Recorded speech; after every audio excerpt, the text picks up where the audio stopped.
Bismillah ar-Rahman ar-Rahim, brothers and sisters, Assalamu alaikum. Today I would like to share with you my understanding of Surah 56 verses 34 through 37. This passage is often understood and interpreted to be referring to some type of virgin women that will receive in paradise.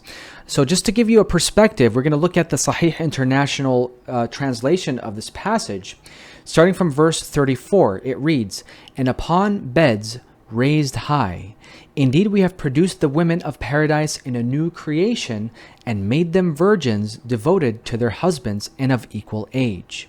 So this gives us an understanding as to where this whole idea of receiving virgin women stems from. Of course, it's just an interpretation, and what we're going to do is evaluate the actual Arabic text. Now, I have made a video in the past, several years ago, about the concept of hur-'ain in the Quran and how it has nothing to do with virgin women or anything along those lines in the Quran. And I invite everybody to actually watch that video. But in this particular passage, God doesn't mention the term hur-'ain. What's happening is really people are just interpreting it in the sense that it's referring to women. So again, let's take a look at the actual Arabic text. Now, the first thing we're going to do is contextualize everything. This passage is talking about rewards in paradise.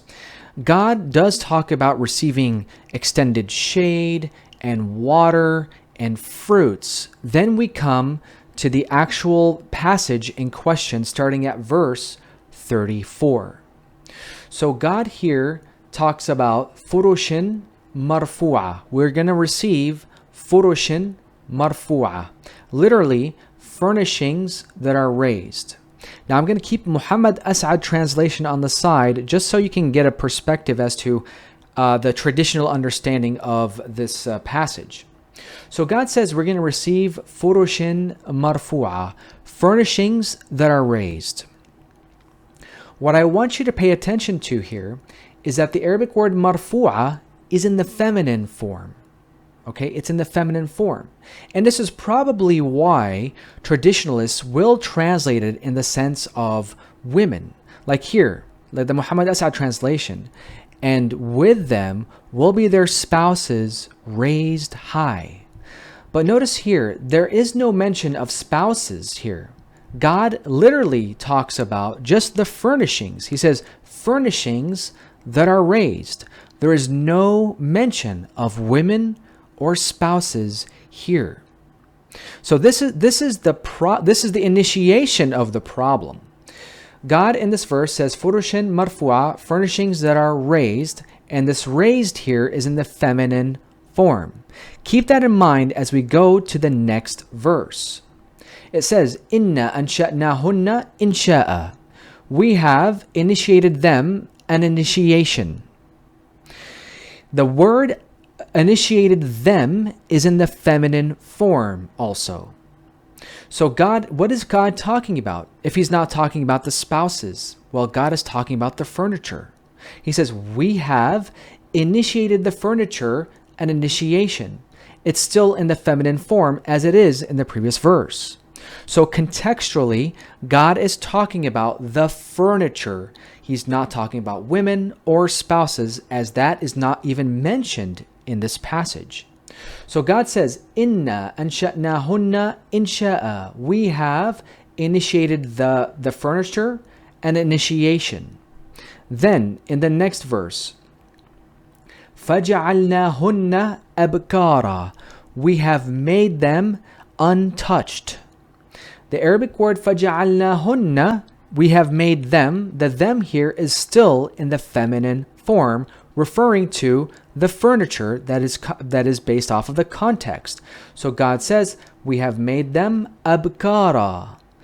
We have made them untouched. Note here, he translated it as virgins. The word abkara has been translated as virgins. And now in Arabic, yes, at least in classical Arabic, a virgin woman was called bikr. That's because the word bikr or bakara from the root means something that is early, something that is still young and fresh, hasn't been tampered with. In the Quran, God uses ibkar in the reference to the morning time, like in Surah 3 verse 41, right? He says bil ashiyi wal ibkar, in the evenings and the mornings. He calls the morning an ibkar. Why? Because it's the early morning. It has been, it's still new, still untouched, untampered with, and so forth. But when we come to verse 36 of Surah 56, God here is talking about the furniture, nothing to do with women. So God says, we have made the furniture abkara, untampered with. Then we come to verse 37. God is further describing for us what this furniture is. He calls the furniture uruban atraba. The word uruban means something that is easy to facilitate, easy to understand, to comprehend, to be on. So God says uruban, something that is easy to facilitate.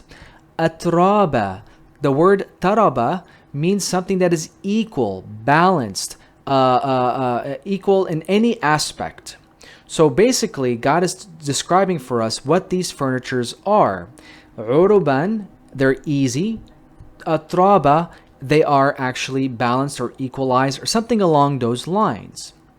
So this is what this passage is talking about. There's no mention of women. There's no mention of spouses or anything along those lines. If we just simply take the context, we will see that God here is not talking about any women or anything of those perverted thoughts. Now, let me just further elaborate, because some of you might be asking, well, how did you find out uruban means this or atraba means this? Now, the Arabic word uruban comes from the root araba. And if we look at maqayis al-lugha, for example, it says that one of its root definitions is al-inaba wal-ifsah. Ifsah means something that is easy to facilitate, something that is smooth, without blemishes, without problems. And this is why in the Quran, God calls the Quran as Arabi. Arabi does not only mean the Arabic language. Arabi, in fact, refers to a quality of the Quran. God, for example, says in Surah 39, verse 28, a Quran that is Arabi, without any defect. Qur'anan Arabiyan ghayra dhi iwajin. So God is describing for us what the word Arabi means. Again, Arabi is something that is easy to facilitate, easy to be with, easy that has no blemishes and smooth, something along those lines. So when God says that the Quran is Arabi, He's not saying that it's an Arabic language.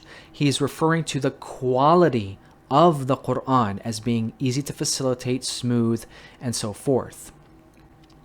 So that's what the furnishings, in reference to the furnishings in Surah 56, God calls these furnishings as uruban, in the sense that they're easy to be on, or they don't have problems. These furnishings don't have problems. Then God further describes them as atraba. And if we go to Lisan al-Arab, Maqayis al-Lugha, we look up the root taraba. It says tasawi ash-shay'ain. It's a balance or an equalization of two things. Unfortunately, atraba has been sometimes people think it refers to women's breasts or something along those lines. However, we again are taking the context, and we see that the word taraba, based off in all its forms in the Quran, like for example, taraba refers to dust in the Quran, and as well as in Arabic. Al-turab, for example. Turab refers to dust. Why? Because it's equalized in the sense that it's all on the ground. They're all on the same level.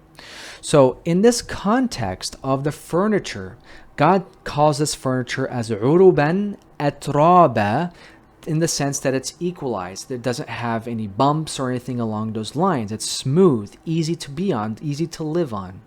So as you can see, all we had to do is just evaluate some Arabic key terms here from their root definition and contextualize things, and we will see that Surah 56 verses 34 through 37 is not talking about any virgin women. It is talking about the furniture and the quality of this furniture that is in reference to the things that we'll receive in paradise. Again, I urge everyone to watch my video about Hur Ain, which addresses this notion of virgin women and whatnot in paradise. It's an idea that I got from a gentleman by the name of Amin Sabri, an Egyptian guy who actually brought this to light for me, and I actually went the extra mile and further elaborated on this concept. So anyway, I hope this has helped you understand this particular passage from the Quran. Wassalamu alaikum.